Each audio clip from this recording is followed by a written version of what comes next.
College চত্বরে প্রকাশ্যে তরুণীকে প্রেম নিবেদন যুবকের ভিডিও ভাইরাল। বিতর্ক যেন পিছুই ছাড়ছে না দক্ষিণ চব্বিশ পরগনা জেলার কাকদ্বীপ বিধানসভার কাকদ্বীপ সুন্দরবন মহাবিদ্যালয়ের। এবার প্রকাশ্যে এলো কলেজ চত্বরে ইউনিয়নের সামনে মোটরসাইকেল চেপে এসে এক বহিরাগত যুবক তরুণীর সামনে নতজান হয়ে বসে প্রেম নিবেদন করার ভিডিও ভাইরাল হতে সর্বত্র নিন্দার ঝড়। এই বিষয়ে সরব হয়েছে এবিভিপি এবং ডিআইএফআই সদস্যরা। এই ঘটনা সিনেমার গল্পকে হার মানাবে। হঠাৎ দেখা যায় এক যুবক মোটরসাইকেল নিয়ে কলেজের ভেতরে চলে আসে। তখন চতুর্দিকে কলেজের ছাত্রছাত্রীরা নিজেদের মধ্যে কথাবার্তায় ব্যস্ত। মোটরসাইকেল থেকে নেমে কলেজ চত্বরে দাঁড়িয়ে থাকা যুবতীর সামনে গিয়ে নতজানু হয়ে বসে তরুণীকে প্রেম নিবেদন করলো। এই ঘটনা দেখে চতুর্দিকে থাকা ছাত্রছাত্রীরা কলরবে ফেটে পড়ে। যদিও বা এই ভাইরাল হওয়া ভিডিওর সত্যতা বিচার করেনি আমাদের চ্যানেল। কলেজের প্রিন্সিপালের দাবি এই ঘটনা বহু পুরনো, তিনি কলেজে আসার আগেই ঘটনা ঘটতে পারে। বর্তমানে এসব ঘটনা আর এই কলেজ চত্বরে ঘটবে না। এবারও তিনি বলেন, কলেজ চত্বরে সিকিউরিটি গার্ডের ব্যবস্থা করা হয়েছে, তবে কলেজের পাঁচিল নিচু থাকায় মাঝে মধ্যেই বহিরাগতরা কলেজের মধ্যে ঢুকে পড়ে। কলেজ কমিটির সঙ্গে আলোচনা করে অতি সত্বরই সমস্যা সমাধান করা হবে।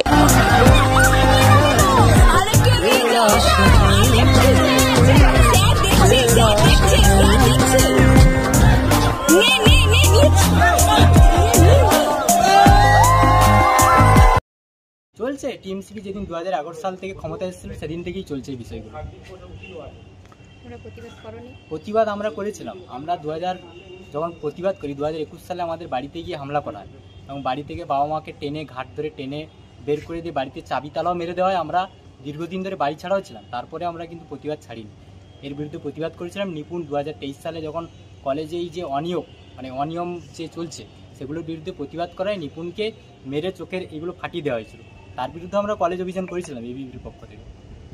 পুলিশ কোনো ব্যবস্থা নেয়নি? পুলিশ কোনো ব্যবস্থা নেয়নি। পুলিশ বরঞ্চ নিপুণকে নিয়ে গিয়ে বলছে, আরও বলেছিল যে কেস তুলে নিতে। এরকম একটা প্রেসার ক্রিয়েট করা হয়েছে। তুমি কি দায়িত্বে আছো? আমি আগে ছিলাম অখিল ভারতীয় বিদ্যার্থী পরিষদের স্টেট অফিস থেকে দায়িত্ব ছিলাম। এখন বর্তমানে এমনিতে একজন সাধারণ কর্মী। কলেজের নাম কলেজ সুন্দরবন মহাবিদ্যালয়। তোমার নাম? লক্ষ্মীকান্ত কাজী। বাড়ি গঙ্গাধরপুর।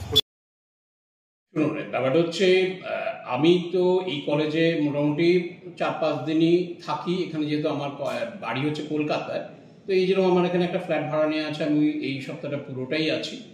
মাঝে সাঝে কলকাতায় যখন কাজ থাকে তখন যাই।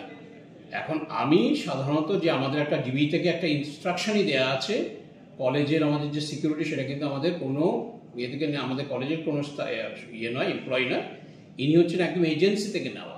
তো এজেন্সিকে আমি বলে রেখেছি, বলা আছে এবং চারদিকে আমাদের সিসিটিভি আছে যে কেউ 6টার পরে কলেজ প্রেমাইসিসের মধ্যে ঢুকবে না।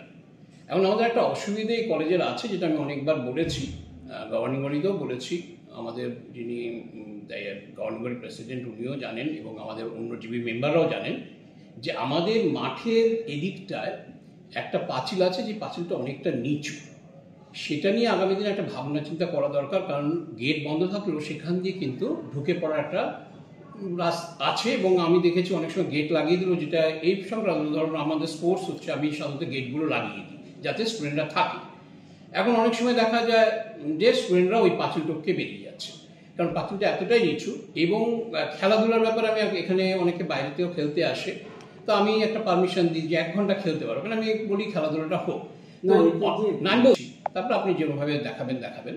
তো আপনাদেরও জানা উচিত যে এই যে আমাদের কিন্তু একটা নিয়ম এখানে। আমি কিন্তু প্রচণ্ড কড়াভাবে কলেজ চালানোর চেষ্টা করি এবং সবাই জানে, উনি তো আমাদের স্টুডেন্ট জানে যে আমি এখানে আসার পর থেকে চেষ্টা করেছি যে কলেজে যতটা নিয়ম মেনে চলা যায়